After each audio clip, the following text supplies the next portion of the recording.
All right, let's check out the overhead carry. First of all, get the kettlebell up to your shoulder, and then we got to get it overhead. So use your other hand to sort of get it up and overhead and to hold the kettlebell so that you can get it positioned nice and deep in your hand. Same deep hand position applies here. The wrist is nice and straight. The kettlebell is sitting comfortably on my forearm. Wristbands if needed. Okay? So to get it up here, find some way to do that safely. You just need to get it up overhead. Now from overhead, the things to look at are the line down through my body here. Don't want it in front. Want to have it up overhead. And I want to have this shoulder nice and seated on my ribs here. So it's sitting on my ribs versus being held up overhead. Sitting down here on my ribs. So this position alone can be tough to do. Take your time. This can be tough. Right? So don't overdo this. But when you're ready, this is a great way to start to practice being in this overhead position. We can move around in here a little bit, and that's what the walking is going to do. So to come out of it, if you've been doing this for a while, the arm gets tired. You reach up.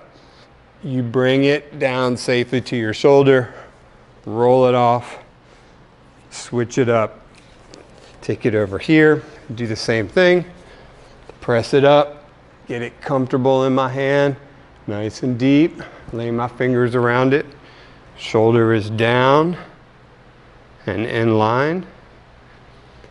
And so from here, once I've got this down, I can experiment with it just a little bit and use it as a stretch at first. Just the walking is going to cause some of this wiggle that I'm doing here.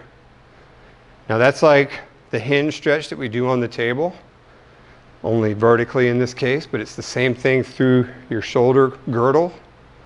Now when you walk, that's what that causes, a little bit of that wiggle.